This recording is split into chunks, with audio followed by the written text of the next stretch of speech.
सुग्रीव, आपसे मेरा विनम्र निवेदन है कि आप अति शीघ्र अपनी सेना के साथ यहाँ से लौट जाइए। दिशाहीन युद्ध करके स्वयं को क्षति पहुंचाने से अच्छा है युद्ध से पलायन करना। महाराज सुग्रीव,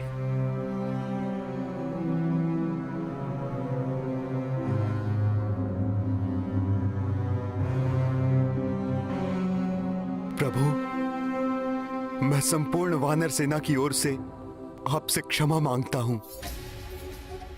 प्रभु, हैं तो सब वानर बुद्धिहीना। आप चाहें तो इस मूर्खता के लिए हमें कठोर से कठोर दंड दें, किंतु यहां से वापस जाने जैसा दंड ना दें। यहां से वापस जाने से अच्छा तो होगा कि हम अपने जीवन का अंत कर दें। प्रभु, प्रभु, हम अपनी देह का त्याग कर सकते हैं, परंतु आपको इस प्रकार छोड़कर नहीं जा सकते। प्रभु, नहीं जा सकते, नहीं जा सकते प्रभु।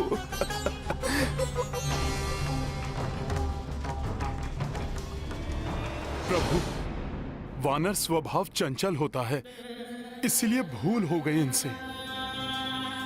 पहली भूल समझकर क्षमा कर दीजिए। मैं आपको विश्वास दिलाता हूं प्रभु, आगे से संपूर्ण वानर सेना आप ही के बनाए हुए नियम और आदेशों का पालन करेगी प्रभु।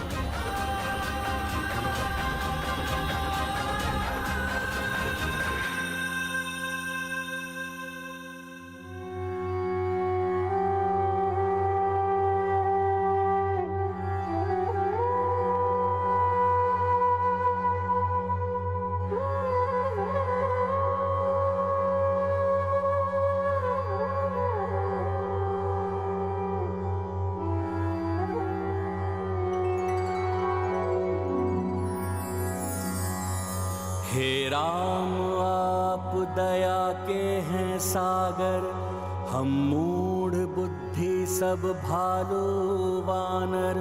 भक्तों से राघव हुई भूल भारी, दंड के हम उद्दंड अधिकारी। किंतु ना ऐसा क्षमाशील कोई, करुणा करा पंकज पद के सोई। करबद्ध हम हैं, क्षमा दो कृपाला। हे दीन बंधु दीन दयाला। श्री राम जय राम जय राम भज मन, जय नाथ निर्गुण पाप निकंदन।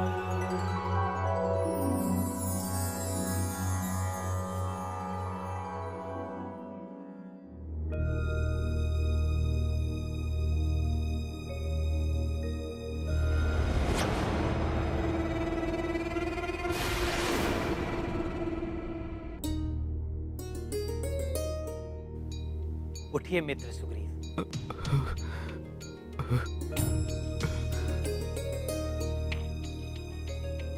आप सबको प्रतीत हो रहा होगा कि मैं कुछ अधिक ही कठोर हो गया हूं। इस युद्ध को विजित करने के लिए और अपने सैनिकों के जीवन को अनावश्यक हानि से बचाने के लिए हमें कठोर नियमों एवं अनुशासन का पालन करना आवश्यक है।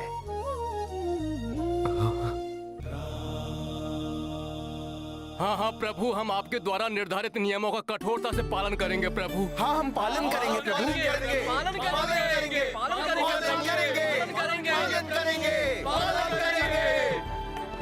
उचित है।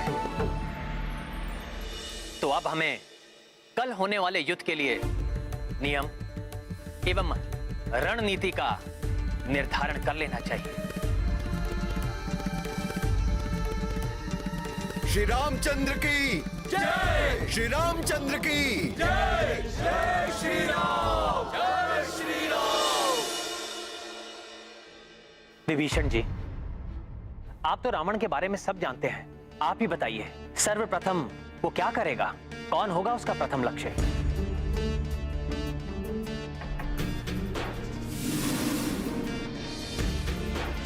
रावण चतुर है। उनका प्रथम एवं सर्वोपरि लक्ष्य होगा आपका एवं भ्राता लक्ष्मण का वध करना, जिससे युद्ध के आरंभ में ही युद्ध का अंत हो जाए। क्षमा करें विभीषण जी, आज रावण ने जो हमारी विशाल वानर सेना का उत्साह, ओज और शक्ति देखी है, उसे ध्यान में रखते हुए वो सर्वप्रथम उस शक्ति और उत्साह को निष्क्रिय करने का प्रयास करेगा। और किसी भी सेना की शक्ति उसके राजा से होती है, अतः उसका सर्वप्रथम लक्ष्य महाराज सुग्रीव हो सकते हैं।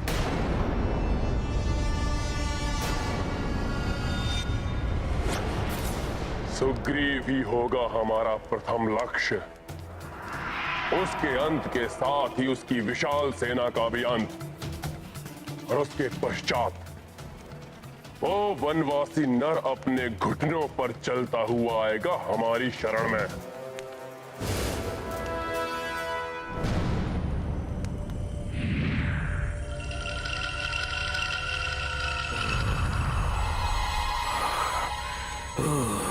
दे दो जीवा।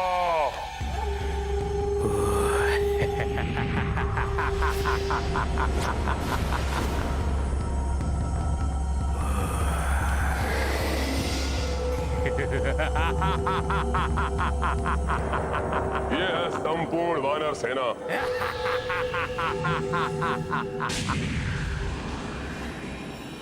आप चिंतित ना हो महाबली, मैं स्वयं जाऊंगा उस सुग्रीव का अंत करने।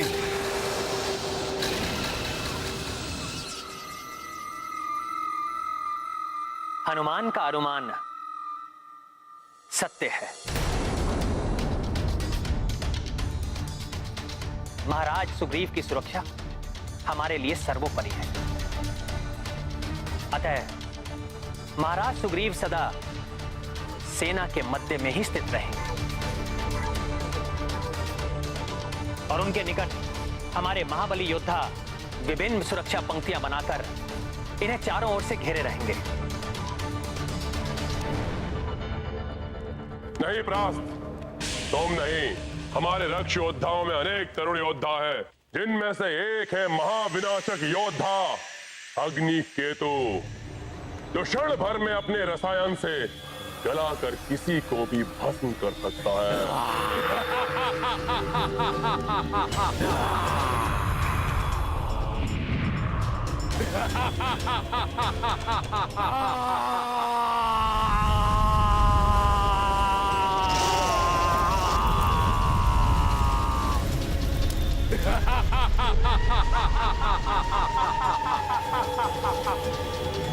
ये अग्नि केतु उन सभी वानरों को पिघलाकर भस्म कर देगा जो सुग्रीव की सुरक्षा में लगे हुए हैं। मैं स्वयं महाराज सुग्रीव की सुरक्षा में रहूंगा और मेरे साथ लक्ष्मण भी रहेंगे। हम महाराज की निकटतम पंक्ति में रहेंगे। हमारे धनुर्धारी होने का अतिरिक्त लाभ हमारी आगे वाली उस सेना को प्राप्त होगा जो आगे जाकर 3 भागों में बटी हुई होगी, जिसका नेतृत्व हमारे सर्वश्रेष्ठ योद्धा करेंगे। तो ठीक है, प्रभु श्री राम की सामने वाली पंक्ति का नेतृत्व मामा श्री जामवंत और युवराज अंगद करेंगे और उनके सामने आने वाले शत्रु को ढेर करने के लिए आगे होंगे महाबली नल, नील और सुषेण जी, और उनके पीछे दूसरी पंक्ति में गवई, गवाक्ष और गंधमादन। किंतु स्मरण रहे, भ्राता रावण आकाश एवं पाताल से भी आक्रमण करने की क्षमता रखते हैं। यदि प्रभु का आदेश हो तो मैं किसी ऐसे उच्च शिखर पर स्थिर रहूंगा जहां से दोनों ओर होने वाली गतिविधियों पर दृष्टि रख सकूं। भ्राता रावण क्रूर है। वो बर्बर एवं महाविनाशकारी आक्रमण करके महाराज सुग्रीव को क्षति पहुंचा सकते हैं। सत्य कहा आपने महाराज विभीषण, किंतु हनुमान रावण के किसी भी बर्बर आक्रमण को सफल नहीं होने देगा। और तब हमें महाविध्वंस फैलाने वाला एक ऐसा योद्धा चाहिए जो समस्त वानरों को तितर बितर कर दे। इससे सुग्रीव के वध का मार्ग सुगम्य हो जाए। भ्राता लंकेश, इस कार्य के लिए यज्ञकूप को भेजा जा सकता है।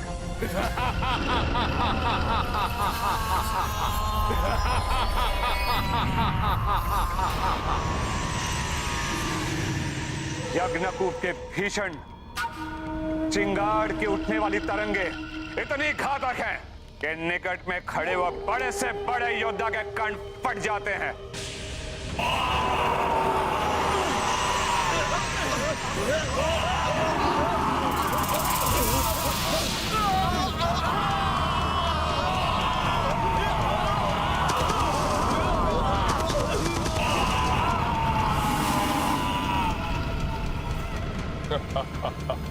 उत्तम, अति उत्तम।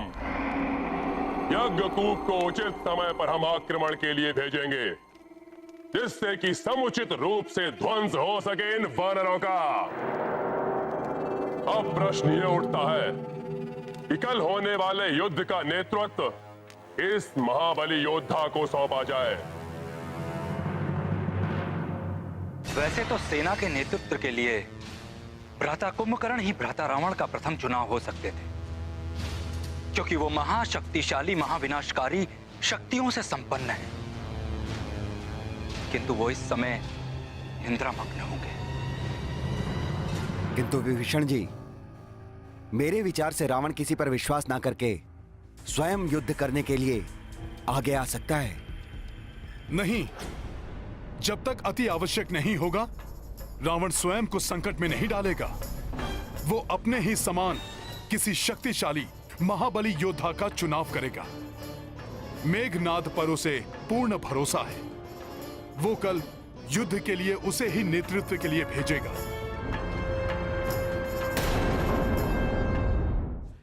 मेरे प्रिय पुत्र मेघनाद, कल युद्ध में सेना का नेतृत्व तुम करोगे। शत्रु सेना का नाश करके लंका की धूल में मिला दो उन तुच्छ वानरों और उस वनवासी नर को। आपकी आज्ञा शिरोधार्य पिताश्री। मैं आपको निराश नहीं करूंगा। कल इसी समय उन मूर्खों पर विजय प्राप्त करके हम विजयोत्सव मनाएंगे। किंतु स्मरण रहे पुत्र, तुम्हें सावधान रहना होगा उस द्रोही विभीषण से, क्योंकि मैं उन सभी दानवों के भेद, उनकी मायावी शक्तियों से भली भांति परिचित हूं, जिन्हें भ्राता रावण भेज सकते हैं। अतः विभीषण जी, आपको सेना के तीनों टुकड़ियों के कहीं मध्य में ही स्थित होना चाहिए, जिससे कि आप सबको सतर्क कर सकें कि किस रक्ष योद्धा का सामना किस प्रकार करना है। हनुमान का सुझाव उचित है। आप सबके मध्य में ही स्थित होंगे।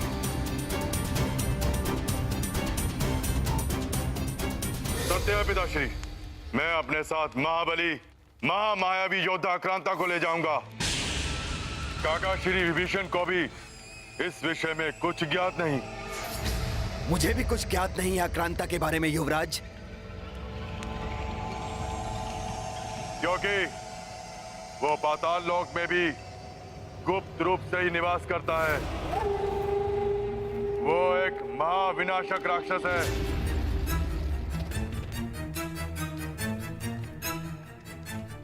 क्योंकि उसकी देह में प्रचंड ज्वाला है जो सदैव धधकती रहती है।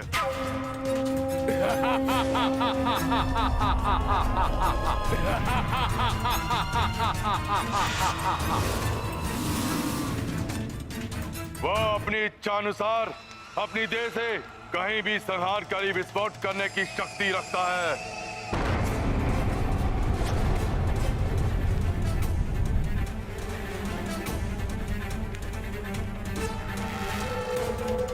अर्थात मात्र उसको एक ही बार प्रयोग किया जा सकता है, क्योंकि विस्फोट होने से उसकी देह टुकड़ों में विभक्त हो जाएगी। नहीं काका महापाश, उसमें एक विचित्र अकल्पनीय शक्ति है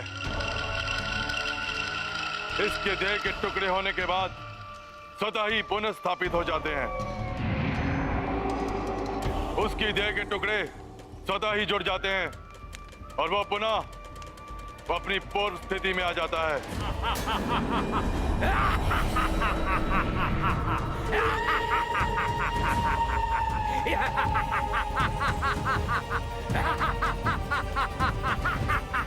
हाँ पिताश्री, कल के युद्ध में आक्रांता ही मेरा प्रमुख शस्त्र होगा। तो कल प्रातःकाल सूर्योदय के साथ ही उन वानरों के जीवन की उल्टी गणना आरंभ हो जाएगी। कल ही समाप्त कर देंगे हम उन तुच्छ वानरों को।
क्या अभूतपूर्व क्षण है ये।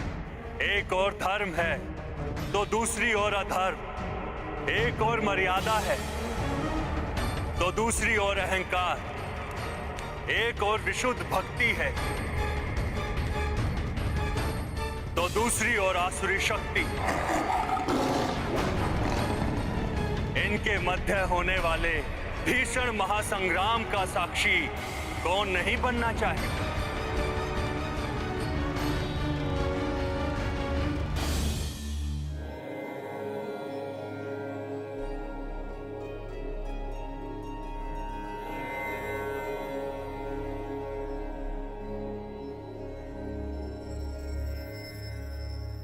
क्या सोच रही हैं देवेश्वरी कि सदैव ध्यान योग में लीन रहने वाले महायोगी भी अपना ध्यान छोड़कर इस महासंग्राम को इतनी रुचि से क्यों देख रहे हैं? ये कोई साधारण संग्राम नहीं है देवेश्वरी। पाप और पुण्य के मध्य होने वाला ये धर्मयुद्ध संसार के लिए बहुत ही निर्णायक सिद्ध होने वाला है। देखिए ना, एक ओर मेरे आराध्य श्री राम है और दूसरी ओर मेरा ही महाभक्त रावण है। और इस युद्ध को निर्णायक मोड़ देने वाले भी तो मेरे ही रुद्रांश हनुमान है। ऐसे युद्ध को तो आप भी पूर्ण रुचि के साथ देखना चाहेंगी देवी। जब हम इस युद्ध को लेकर इतने व्याकुल हैं तो कल्पना कीजिए कि देवी सीता के हृदय पर इस समय क्या बीत रही होगी।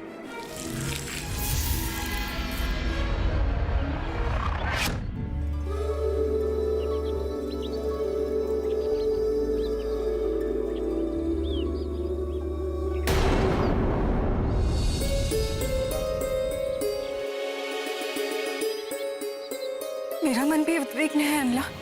कभी मन कहता है कि प्रभु शीघ्र यहाँ आकर दुष्ट लंकेश का संहार करके मुझे यहाँ से ले जाएंगे।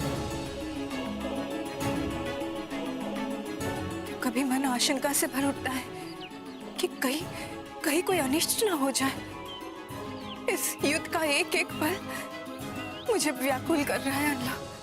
ये युद्ध मात्र सीता की मुक्ति के लिए नहीं, अपितु अधर्म के चंगुल से धर्म की मुक्ति है इसका उद्देश्य। युद्ध विनाशकारी होता है, इसलिए मैंने उसे टालने का पूर्ण प्रयास किया, किंतु पाप कर्मों से कांपती हुई धरा का संतप्त हृदय पापियों के रुधिर से ही शांत होगा। अब बस प्रतीक्षा है तो सूर्य देव के उदित होने की। उनकी प्रथम किरण का दर्शन उद्योष होगा पापी रावण और उसके कोटि कोटि राक्षसों के अंत का।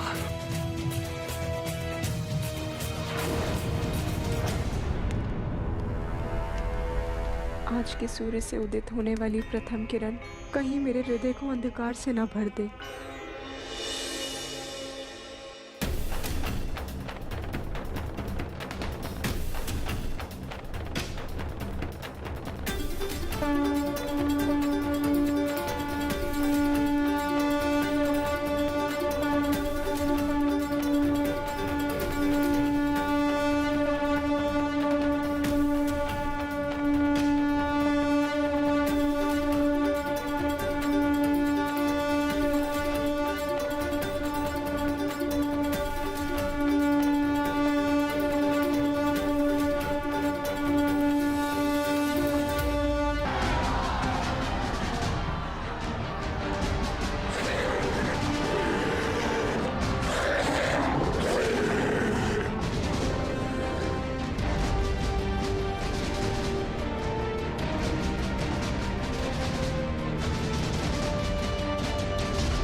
जम्बूराक्ष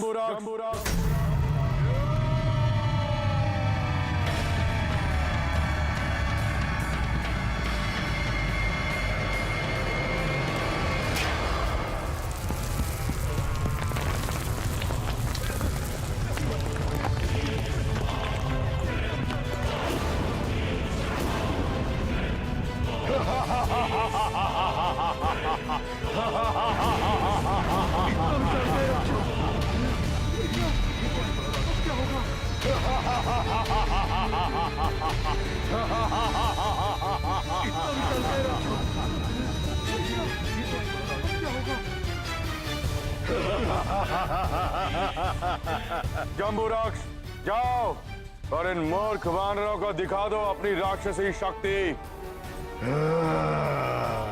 मनोबल गिरा दो इनके। युद्ध से पहले ही हतोत्साहित हो गए ये, तो युद्ध कैसे करेंगे? जाओ। जय लंकेश।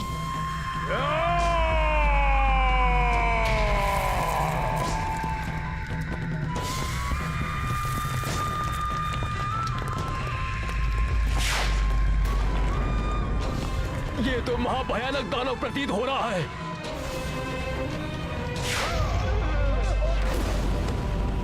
ये विकराल राक्षस तो हमें यूं ही मसल देगा।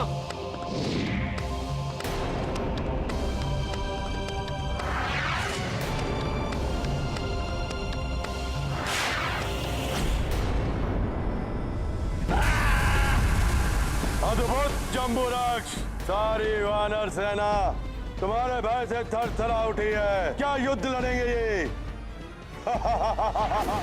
अच्छा, भयभीत कर रहा है मेरे मित्रों को।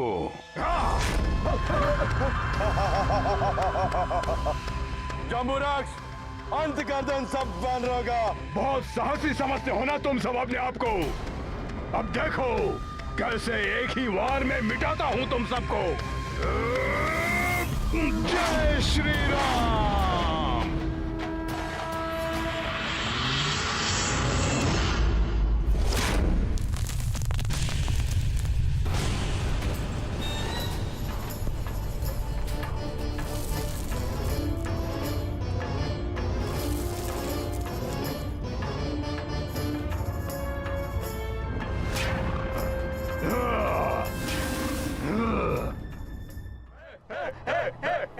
विकराल राक्षस का भय दिखाकर हमारी सेना का मनोबल तोड़ने की चाल तो उल्टी पड़ गई मेघनाथ। अब मनोबल टूटेगा तुम राक्षसों का। धन्यवाद हनुमान।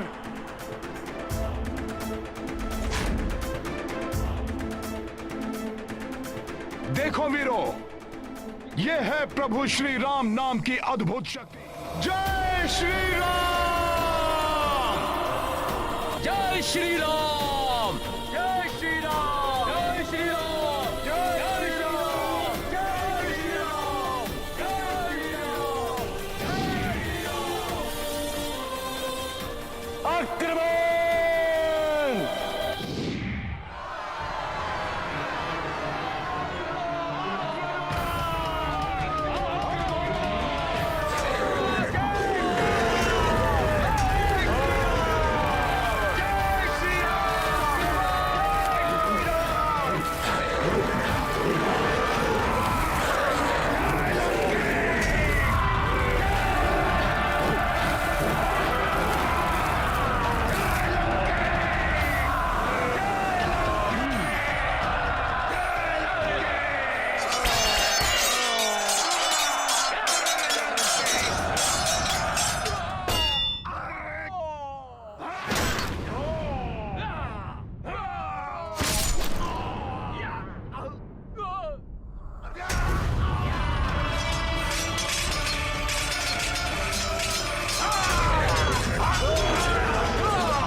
सखा, अपना पराक्रम दिखाओ।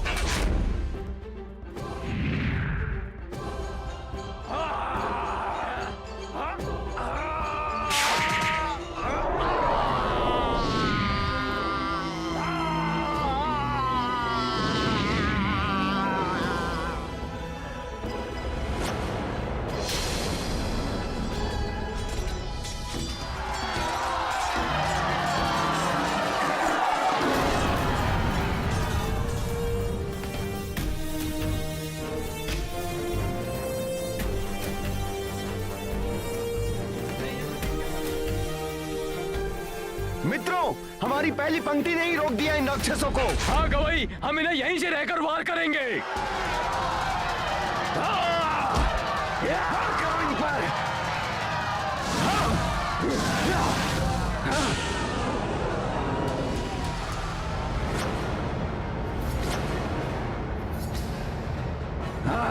वानरों, तुम्हारा इतना दुस्साहस, मेरे रक्षवीरों, आगे बढ़ो और मसल दो इन वानरों को।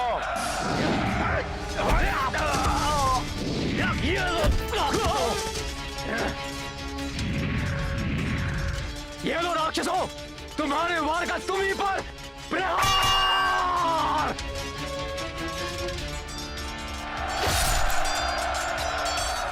प्रभु, हमारी वानर और रिक्ष सेना बड़ी वीरता के साथ लड़ रही है। मेरा मन भी कर रहा है, मेरी भुजाएं भी फड़क रही हैं कि रणभूमि में कूद जाऊं और इन असुरों को धूल में मिला दूं। आपकी सेना भली भांति ये कार्य कर रही है महाराज सुग्रीव। किंतु भैया, मेघनाथ बड़ा ही मायावी है। अपनी सेना को पराजित होता हुआ देखकर वो अवश्य ही राक्षसी माया का प्रयोग करेगा।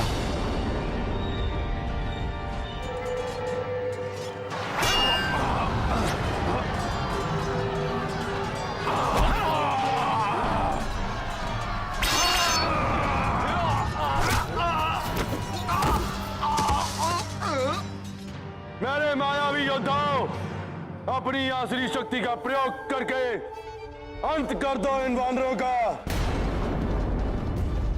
वज्र मुष्टि, युद्ध भूमि में आओ और अपनी मुष्टि में भींचकर अंत कर दो इन वानरों का।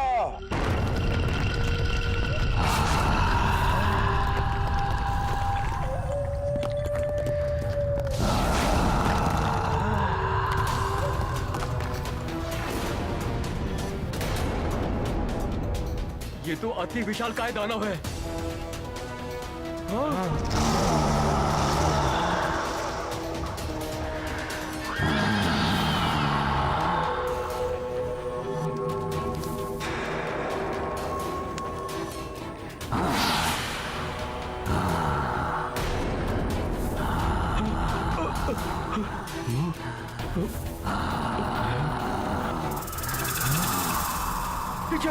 पीछे हटो मित्रों, अन्यथा ये हमें कुचल देगा।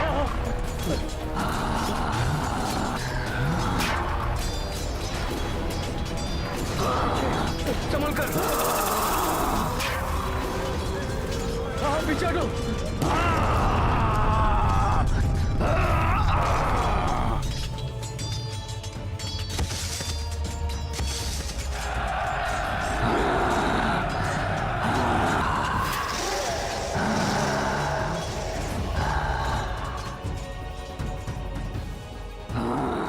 अग्नि प्रभा, आगे आओ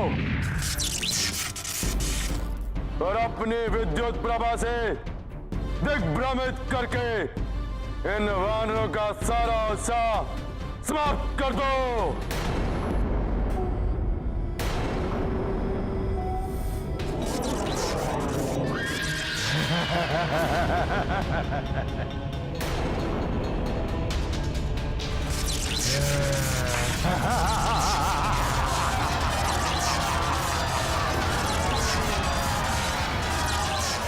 ये राक्षस विद्युत ऊर्जा का प्रयोग कर रहा है। इन्हें रोकना होगा। हाँ, हाँ।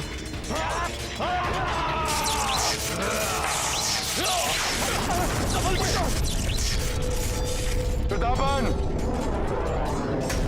आगे बढ़ो और अपने विनाशकारी नेत्रों से विध्वंस कर दो इन वानरों का।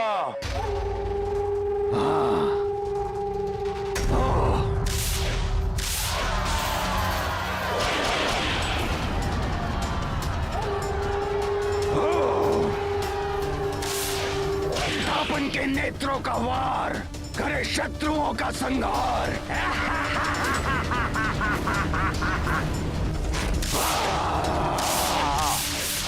इसके नेत्रों में तो विचित्र मायावी शक्ति है। मित्रगण, तुम तो चीते से भी द्रुत रहो। अपनी द्रुत गति से संहार कर दो इन वानरों का।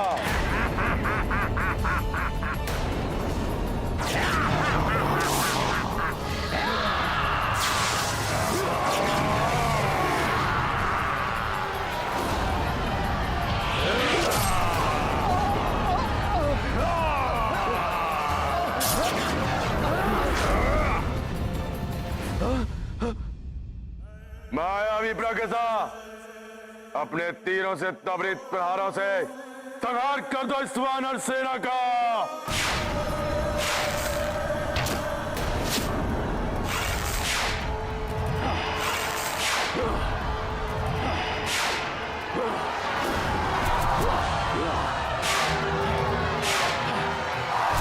प्रतीत हो रहा है मेघनाथ ने आसुरी शक्ति वाले समस्त राक्षसों को एक साथ ही भेज दिया है। मुझे किसी भी प्रकार से इन मायावी राक्षसों से अपनी सेना की रक्षा करनी होगी।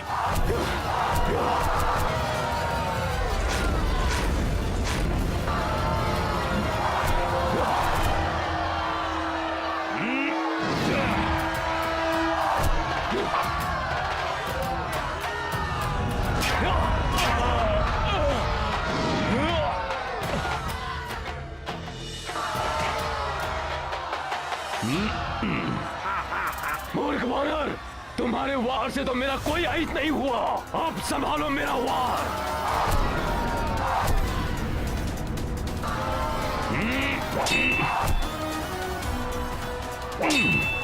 ये सब भ्राता रावण के तरुण राक्षस है। यदि इन्हें समाप्त करने का शीघ्र उपाय हनुमान को नहीं बताया गया तो अनर्थ हो जाएगा।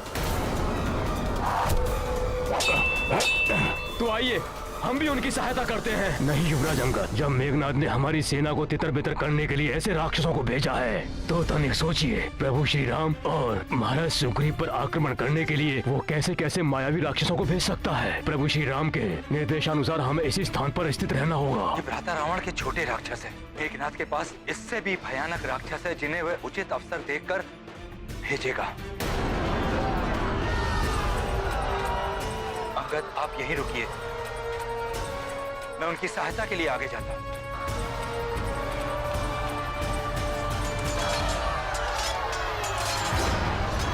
एक भी वानर बचना नहीं चाहिए। हर वानर को मृत्यु के घाट उतार दो।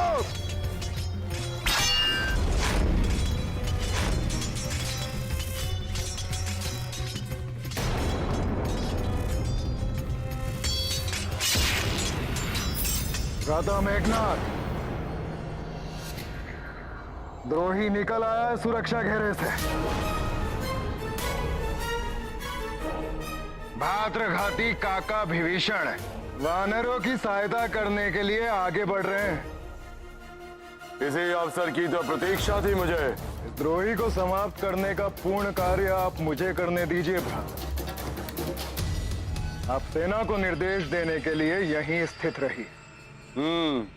तो जाओ निकम, माफ कर दो उस द्रोही को।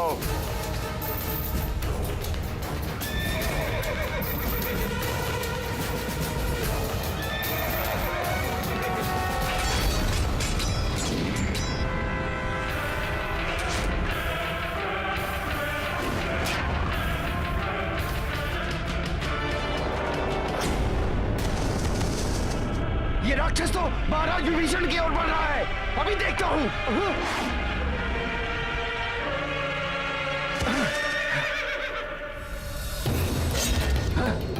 सर्वप्रथम मेरा सामना करो दुष्ट राक्षस। वानर, प्रतीत होता है उस द्रोही से पूर्व तुम्हारी मृत्यु लिखी है निकुंभ के हाथों।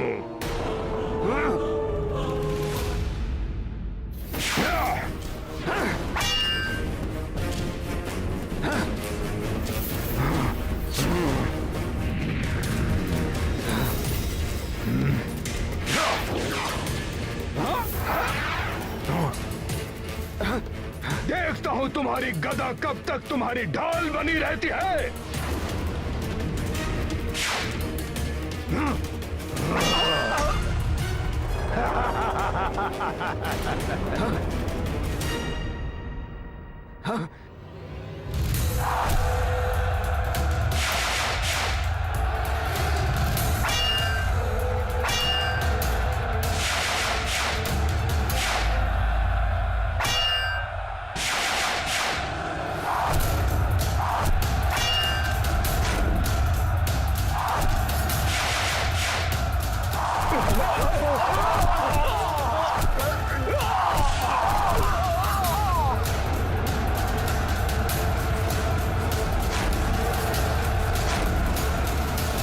भैया, ये राक्षसी सेना हमारे योद्धाओं पर भारी पड़ रही है।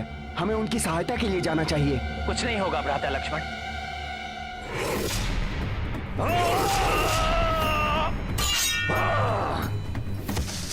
प्रतीत होता है हमारे मायावी रक्ष योद्धा प्रथम दिवस इस युद्ध का अंत कर देंगे।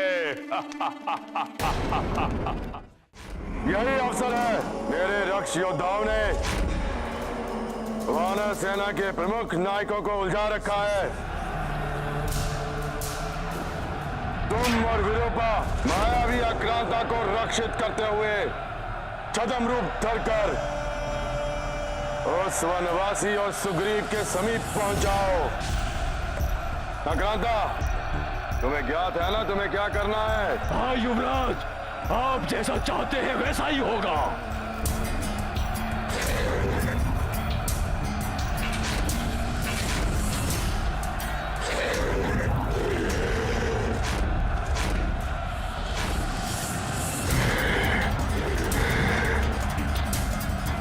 यही करना है तुम्हें आक्रांता।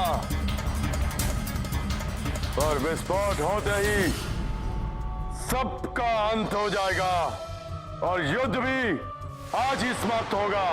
पिताश्री भी यही चाहते हैं।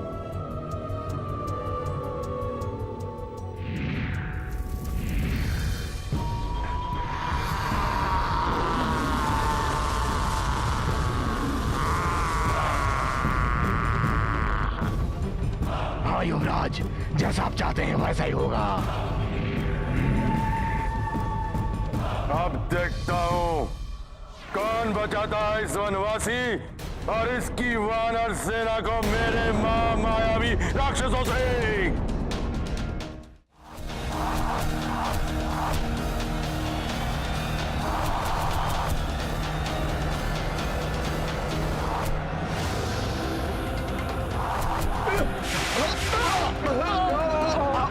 मेरे प्रहार से तुम लोगों को कोई नहीं बचा पाएगा। ये राक्षस तो महाविनाश कर देगा।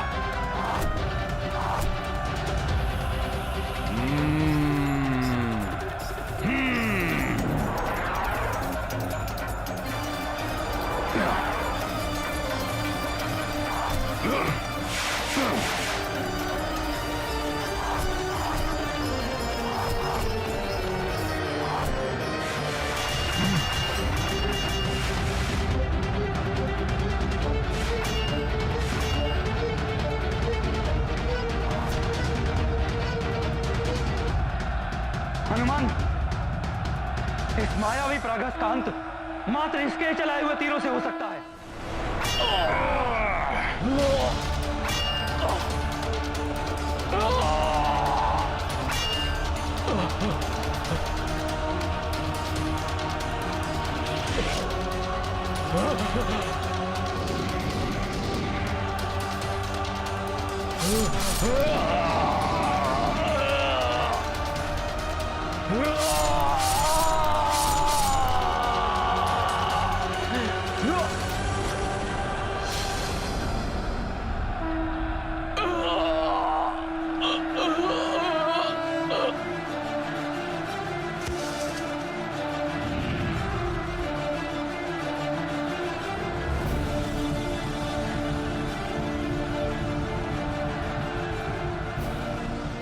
नारायण नारायण, हनुमान ने परिस्थितियां विपरीत कर दी हैं।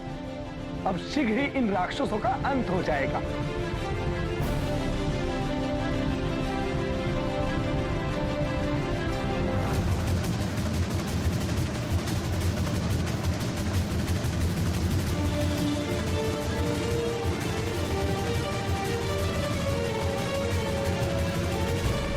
सच्चा योद्धा वही है जो युद्ध में छल से नहीं, बल और बुद्धि से शत्रु का सामना करे।